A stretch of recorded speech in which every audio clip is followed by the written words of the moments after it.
Welcome back here on Live Now from Fox. The time 10:50 on the East Coast and 7:50 on the West Coast.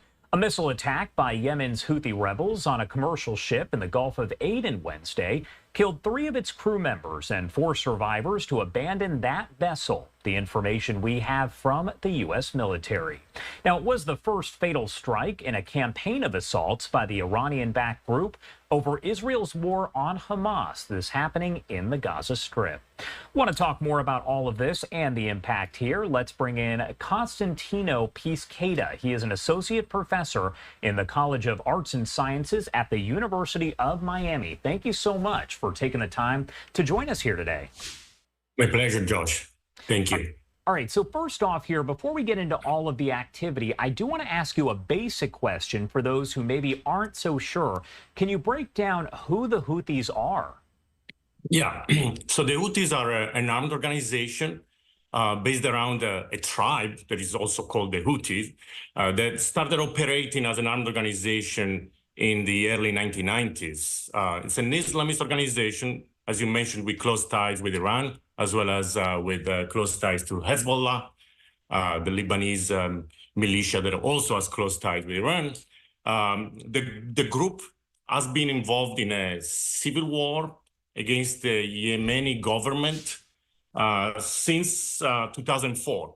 The civil war has largely ended with the group in control of a good chunk of Yemen, the northwest in particular, including the capital and the most populated areas of the country. And as you know, the group has started targeting commercial shipping, in addition to the military vessels trying to protect them in the Gulf of Aden, in the Red Sea, as a form of coercion, so as to try to block or to stop the war by Israel against Hamas. What do we know about this fatal attack from Wednesday? It is the first time we've seen all of these attacks on the different ships, but this is the first time that we've heard of crew members actually dying as a result. Yeah, so what we know is that it was carried out with a medium-range ballistic missile, the kind of missile that the Houthis have employed in the past. So the fact that there were actual deaths is not a function of a different methodology of attack. It's something that could have happened in some of the other attacks. There were sort of there were close calls that could have resulted in casualties. And the Houthis claimed the ship had some sort of affiliation with the U.S., but there is no evidence of that. It carried a Barbados flag. So it would fit with this sort of broader effort to interdict commercial traffic through the Suez Canal so as to disrupt the global economy and put pressure on both Israel and the United States to cease military operations in Gaza. What do you think of a possible retaliation here? We know this would not be the first time that the U.S. has retaliated against the Houthis. Do you expect some kind of big response from the U.S.? As of now, there is no indication of a major response or a major departure from kind of the ongoing policy approach to the issue, which is to bomb Houthis' military facilities, in particular missile storage and missile launch sites, as well as to try to preempt attacks as they are about to be launched. So both fixed targets and mobile missile targets. The Pentagon has emphasized the importance of also trying to disrupt flows of additional weapons from Iran to the Houthis. So we might expect an intensification of this effort at interdiction. It will be through naval patrols, potentially a tightening of some of economic sanctions. But I don't expect, as of now, a substantial departure from the current trend of U.S. policy here. As these Houthi attacks have been playing out over the last several weeks, several months here, what sort of impact have they had worldwide when you're talking about, commercial ships that are just trying to get through that area and they're under attack? Yep. So they have had a very substantial impact on global shipping. The amount of container ships going through the Suez Canal has gone down by around 40%.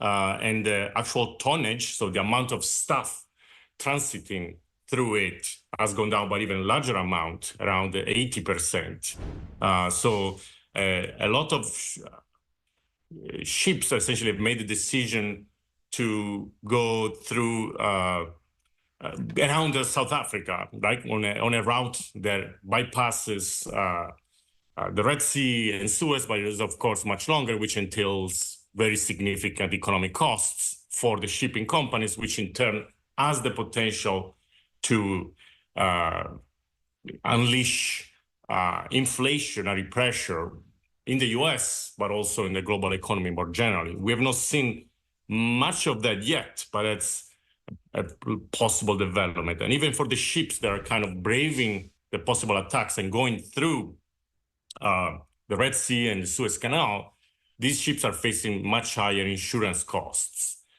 because, of course, their cargoes are at a significant risk of being sank. And that also has potential impacts on inflation. My last question for you here. Any world in which the Houthis actually back down here? I don't see a world of that kind. If by back down, you mean a voluntary decision to stop this kind of blackmail type of campaign, I can see a couple of scenarios where those attacks would go down significantly. One, if the ongoing effort of depleting the Houthi arsenals continues and perhaps intensifies, and it's combined with an effort at interdiction so that the arsenal of the Houthis is now replaced by new weapons provided by Iran. In that scenario, the finite arsenal at some point of advanced weapons such as ballistic missiles and advanced drones would be depleted, and so the Houthis, though may be willing to continue their intense operations, might not be able to do significant damage to international shipping. Whether we are close to that, it's hard to tell. We know that a number of the Houthis' weapons have been destroyed, but we don't have a clear sense of what percentage of their arsenal that is. The second scenario, where you could expect a significant reduction, if not a complete stop, again, it would not really amount to back down, but actually in a sense a success for the Houthis is if some sort of long-term ceasefire is reached in Gaza, then the Houthis would have an incentive to claim victory, right? Whether the ceasefire has anything to do with their actions, they would be in a position to say, we single-handedly forced the United States and Israel to back down. All right. Costantino, thank you so much for taking the time to join us and break down a topic that is no doubt going nowhere anytime soon. It's going to be discussed for a while here. Anything else you want to add before I let you go? No, I mean, I'll be on the lookout for potential intensification of efforts by the U.S. to interdict shipments from Iran. That would be sort of an indication of the U.S. really taking seriously this plan of depleting the Houthis' arsenal, which I think is the most viable one, while a plan to simply deter the Houthis by scaring them into submission to me seems unlikely, given that the group has essentially fought a civil war for 20 years, experienced very large losses, and is still willing to keep fighting. So I think deterrence doesn't seem a viable option to me. All right. Thank you again for taking the time to join us and help break all this down. We appreciate it. My pleasure, Josh. Take care.